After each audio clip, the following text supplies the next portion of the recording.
চাকরি পাই, তখন চাকরি পেয়ে তখন আমাকে ফার্স্ট পোস্টিং আমাকে ডুবংকেরিকেই দিল। আগুন জ্বালিয়ে ওরা উপরে মাচাং করে বসতো আর ওর নিচে ডেড বডিটা থাকতো। এইটা আমি দেখেছি ওদের, এটা খুব স্মরণীয়। নমস্কার বন্ধুরা, আশা করছি তোমরা সবাই ভালো আছো। অনেক দিন পরে ভাবলাম যে আমাদের একটা প্রিয় জায়গায় তোমাদেরকে নিয়ে যাই।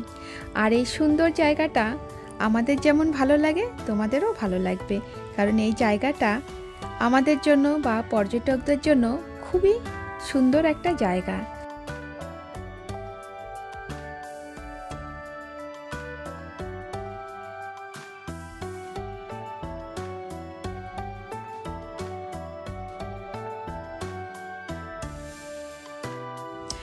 আমরা সকাল থেকে খুব এক্সাইটেড ছিলাম, কারণ আমাদের বাড়িতে একজন পিসিমা এসেছেন। পিসিমাকে দেখেছি প্রায় 13 বছর আগে। পিসিমার বাড়িটা লিটিল আন্ডামানে। পিসিমাকে আমি লাস্ট দেখেছি লিটিল আন্ডামানের হার্টবের মেডিকেলে। তারপর থেকে পিসিমার সঙ্গে কোনোদিনও দেখা হয়নি, কিন্তু অনেক ইচ্ছা ছিল যে পিসিমার মুখে আন্দামান নিকোবরের আদিম জনজাতি অঙ্গীদের বিষয় অনেক কিছু জানবো বা শুনবো। কারণ পিসিমার প্রথম চাকরি সূত্রে পোস্টিং হয়েছিল আমাদের লিটিল আন্ডামানের ডুবংকেরিকে, কারণ ওখানেই অঙ্গীদের বসবাস আর ওই জায়গাটা পুরোটাই অঙ্গীদের। আজ বহুদিন পরে সেই ইচ্ছাটাই পূরণ হতে চলেছে। আমার সঙ্গে সঙ্গে তোমরাও অনেক কিছু জানতে পারবে। আন্দামান নিকোবরে যে কটা আদিম জনজাতি গোষ্ঠী আছে তার মধ্যে অঙ্গিস একটা আদিম জনজাতির গোষ্ঠী। আর অঙ্গিসদের আমরা কোনোদিনও হিংস্র রূপ দেখিনি, কারণ এরা প্রথম থেকে শান্তশিষ্ট। আমাদের গভর্নমেন্টের তরফ থেকে এদেরকে একটা জায়গা দিয়েছে, সেটা হচ্ছে লিটিল আন্ডামানের ডুবংকেরিক। আর এই জায়গাতে শুধুমাত্র অঙ্গিসরাই বসবাস করেন। আর এখানে সমস্ত ডিপার্টমেন্টের চাকরি সূত্রে যায়, ওদের স্কুল আছে, ওদের মেডিকেল আছে, সব ধরনের ফ্যাসিলিটি গভর্নমেন্টের তরফ থেকে দেওয়া। ওদের জীবনযাত্রাটা খুবই সাধারণ, আমাদের মতনই জামা কাপড় পরে, আমাদের মতনই রান্নাবান্না করে খায়। মানে সবটাই আমরা পিসির মুখে আজকে শুনবো, আর শুনলেই বুঝতে পারবো যে ওরা কতটা মনের দিক থেকে খুবই ভালো। আজ তোমাদের যে জায়গা থেকে নিয়ে এলাম এটা হচ্ছে পোর্ট ব্লেয়ারের শহর অঞ্চল। আর এখানে রয়েছে কলেজ, স্কুল, হসপিটাল, পার্ক, দোকানপাট, আর রয়েছে সুন্দর সমুদ্রের বিচ।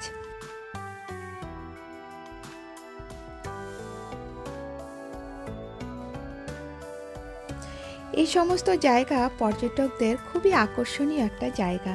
শুধু পর্যটকদের কথা বলবো না, আমাদেরও একটা প্রিয় জায়গা, কারণ এটা সমুদ্রের পাশে বসার একটা সুন্দর জায়গা, যে জায়গাতে আমরা এই যে পৌঁছে গেলাম।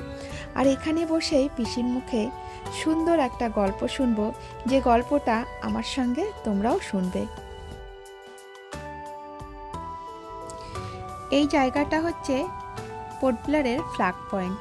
আর এই জায়গাটা এত সুন্দর, এই জায়গায় সন্ধ্যা হতে না হতে লোকজনের একটা মেলা।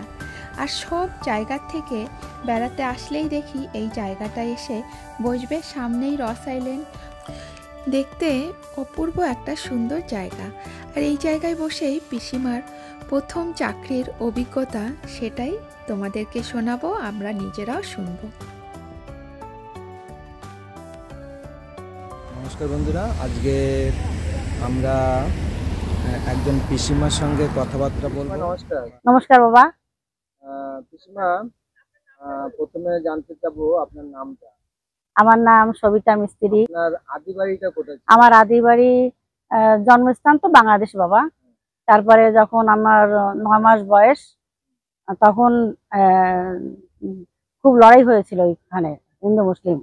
তখন আমাদের বাবা মা কাকা জ্যাঠা জেঠিমা সব যারা যারা ছিল সবাই তখন ওখান থেকে চলে আসে ইন্ডিয়ায় এসে তোমার ইউপি রুদ্রপুর ক্যাম্প ওইখানেই ছিল। তারপর ওইখান থেকে যখন আমাদের আবার ডাক হলো আন্দামানে, তখন আন্দামানে ডাক হওয়ার পরে সেটলার হিসাবে ইন্দিরা গান্ধী তখন বললো যে তোমরা আন্দামানে যাবা, আন্দামানে গেলে তোমাদের ওখানে মাছ তরি তরকারি জায়গা জমির কোনো অভাব হবে না, উনি তখন আমাদের এখানে আন্দামান সেটেলমেন্ট দিল। সেইখান থেকে এখন আমরা আন্দামানেই আছি।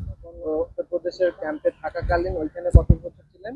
ওইখানে ধরো 4-5 বছর তো হবে। তারপরে ওইখানে তারপরে থাকাকালীন ওইখান থেকে তারপরে আন্দামানের জন্য ইন্দিরা গান্ধী করলো যে তোমার, আমরা তখন বাংলাদেশ থেকে আসি না, তারপর তো উনি তো রাখতে চাইলেন না। উনি বললেন তোমরা আন্দামান যাও, এখানে তো তোমাদের রাখা ঠিক হবে না। আর এত যত ওখান থেকে তখন প্রচুর লোক চলে এসছে আন্দামানে, প্রচুর। কোথায় উনি রাখবে? তখন বললো আন্দামানে যাও, আন্দামানে কোনো অসুবিধা নেই, ওইখানে যাও, তোমাদের বসতি দেওয়া হবে। বসতি দেওয়া, নতুন সেটেলমেন্ট আমাদের, তোমার লিটন দামানে তখন আমাদের প্রথম সেটেলমেন্ট মতলব তোমার নেতাজি নগর। তো পিসিমা যখন আন্দামানে যখন এসেছেন, আন্দামানে প্রথমে এসে, আন্দামান তো অনেক বড় আইল্যান্ড না? হ্যাঁ। তো এরকম মানে যেরকম পোর্ট ব্লেয়ারের আমাদের মেইন সেন্টারটা হলো পোর্ট ব্লেয়ার। হুম। তো পোর্ট ব্লেয়ার থেকে এসে তারপরে লিটল আন্দামানে যাওয়া না? হ্যাঁ। মানে এসে কোথায় ছিলেন প্রথমে? পোর্ট ব্লেয়ারে এসে প্রথম আমরা ছিলাম তোমার ওই যে বাংলা স্কুল না, রবীন্দ্র বাংলা বিদ্যালয়, ওইখানে আমাদের রেখেছিল। ওইখানেও ক্যাম্প করেছিল? হ্যাঁ, ওইখানে ক্যাম্প করেছিল। ওইখান থেকে তারপরে ওরা হাঁটবে সব, মানে ওইখানে কিছুদিন ছিলাম, বেশ কিছুদিন ছিলাম। তারপর তোমার হাঁটবেতে ওই এরিয়া সব পরিষ্কার করে, বিরাট বড় জঙ্গল, বিশাল জঙ্গল, ওইগুলো সব বড় বড় গাড়ি টাড়ি দিয়ে ওগুলো সব পরিষ্কার করে জায়গা জমি মেপে টেপে তারপরে আমাদের এখান থেকে নিয়ে যায়। যেমন বড় জাহাজ, যেমন তখন তো এরোয়া উঙ্গি ছিল, অনেক বড় বোট ছিল, তাও তখন তো জেটি ছিল না, তখন পল্টন ছিল না, পল্টন, ওই পল্টনে নিয়ে গিয়ে ওখানে মানে নামাতো আর কি। প্রথম সেটেলমেন্ট তো আমাদের ওই নেতাজি নগর 8 কিলোমিটার দিল। তারপর এক এক করে করে করে আবার কিছু আনলো, আবার কিছু বসালো, আবার কিছু নিয়ে এলো, আবার কিছু বসালো, এইভাবে 22 কিলোমিটার পর্যন্ত হলো। আমি পড়াশোনা তোমার 12। হ্যাঁ। আমাদের না, আমি 1 বছর আবার বাংলা স্কুলে পড়েছি। ওইটা কখন, মানে যখন নেতাজি নগরে সেটেলমেন্ট দিল? হ্যাঁ, সেটেলমেন্ট দিল ওখানে তোমার আস্তে আস্তে, মানে কি বলবো, ওই ভাঙ্গাচোরা স্কুল ছিল, কোনো রকম জল পড়ে, অনেক কষ্ট করে আমরা পড়াশোনা করেছি। আবার দেখা গেল এমন জায়গা ছিল যেখানে আমরা রান্না বান্না করে খেয়ে স্কুলে যেতাম। এই করে করে করে একটু একটু করে ইমপ্রুভ হতে হতে হতে যখন 8 পাস করলাম, তখন আর ওখানে স্কুল ছিল না, 9 ক্লাস ছিল না, তখন আমরা আর কি বাংলা স্কুলে এসে 1 বছর পড়াশোনা করলাম। হ্যাঁ, ওখানে পড়ে তার পরের বছর আবার ওখানে স্কুল খুলে গেল। স্কুল খুলে যাওয়ার পরে আবার আমরা যা চলে গেলাম। তারপর ওইখানে আস্তে আস্তে আস্তে সব ডেভেলপমেন্ট হলো।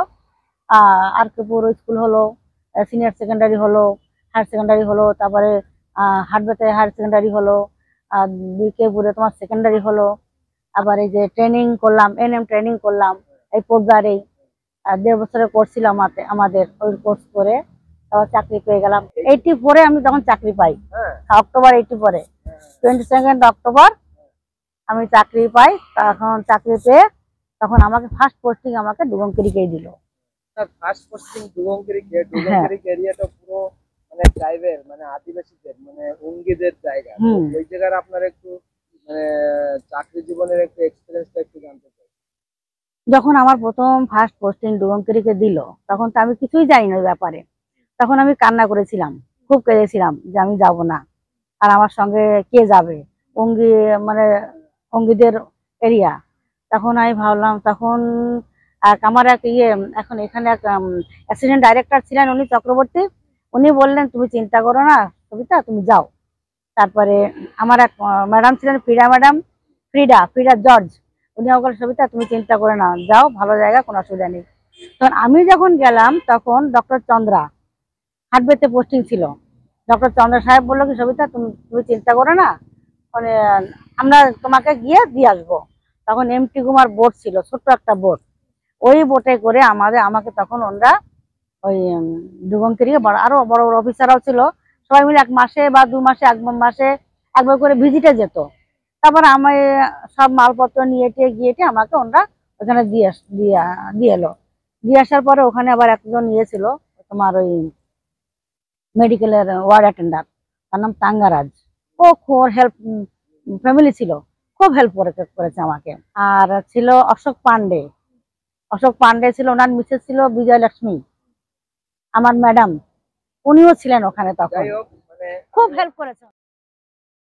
প্রাইভেটদের ওদের সঙ্গে আমি আমি এত মিলে গিয়েছিলাম, ঘুলে মিলে গিয়েছিলাম যে আমি সকাল হলেই ওই গিয়ে বসে থাকতাম বস্তিতে। তো ওরা কি করে, এখন গিয়ে দেখি ওরা কেউ কেউ দেখছি কাঁকড়া ধরে নিয়ে এসেছে, কেউ শুয়োর ধরে এনেছে, ওই কেটে কেটে পিস করে করে করে ওরা টিনের মধ্যে করে বসিয়ে জ্বালাচ্ছে, ফুটাচ্ছে।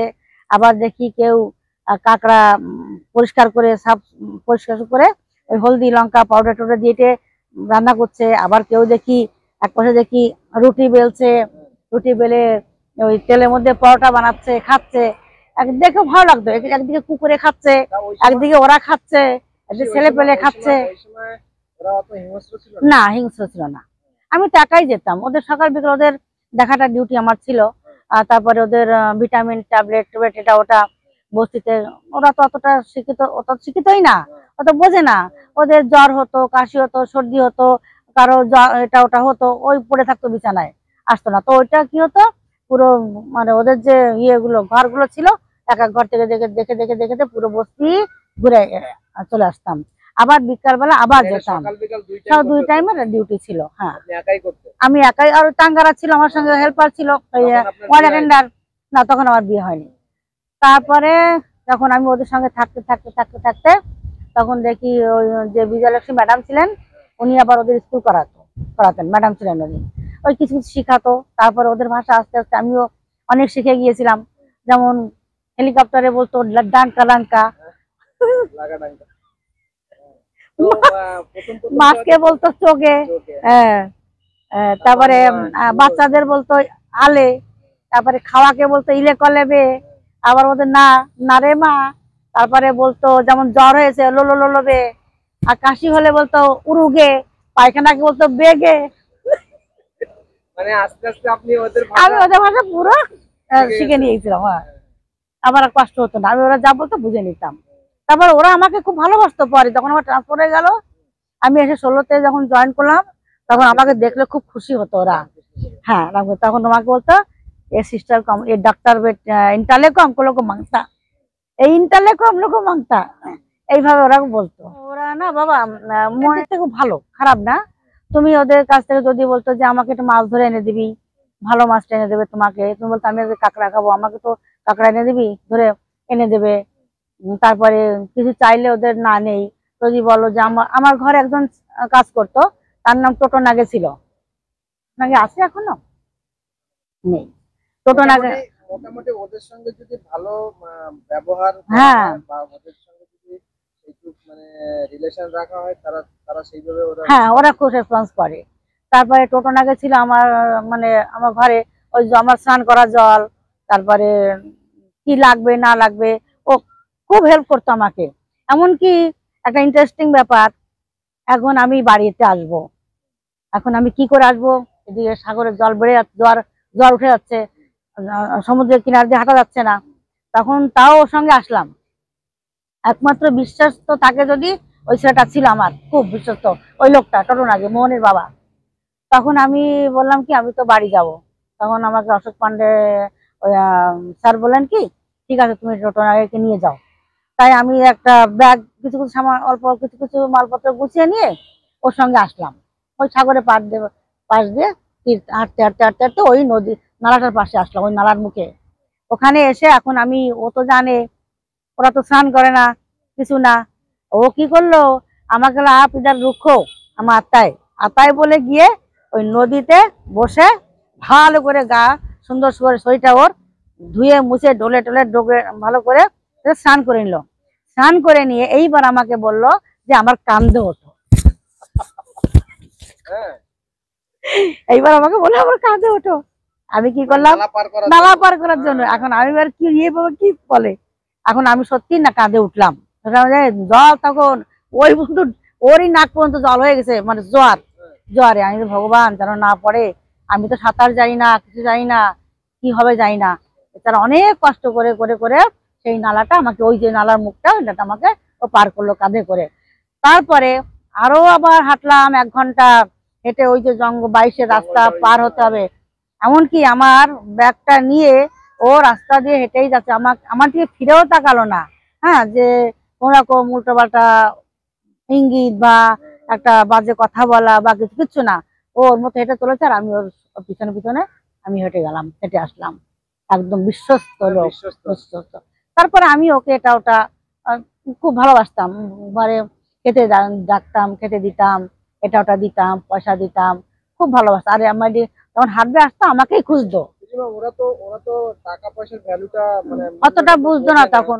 পিসি, এই ডুগংদুরিকে মানে কর্মজীবনে আপনার কোনো ধরনের মানে এরকম কোনো স্মরণীয় ঘটনা আছে যে যেটা হ্যাঁ, এখনো পর্যন্ত আপনাকে হ্যাঁ, মনে স্মরণীয় পড়ে? ঘটনা বলতে ওদের একজনের বিয়ে থা হলো, ওদের মধ্যে বিয়ে হলো, খুব এনজয় করলো। তারপর ডেলিভারি হলো, ঘরে শুনতে পেলাম যে ডেলিভারি ওরা করাচ্ছে, হাজবেন্ড থাকে, আর সব মিলেমিশে থাকে। তো তার মধ্যে ওরা ডেলিভারি করায়, বসে করায়। তারপরে আমি গেলাম সেখানে, গিয়ে দেখি হয়ে গেছে ডেলিভারি। তারপর যা করণীয় আমি করলাম। তারপরে ওদের সঙ্গে ওই ওরা আবার ওই দল বেঁধে গান টান করতো, একটু ড্যান্স ফ্যান্স করতো। আর একটা সবচেয়ে বড় একটা ইন্টারেস্টিং ব্যাপার ছিল, আমি যা দেখিনি কোনোদিনও জীবনে, দেখলাম ওদের একজন মারা গেল, একটা বাচ্চা হবে না হয়তো, তো অনেক দিনের কথা তো, তো কি অ্যাডাল্ট হতে পারে।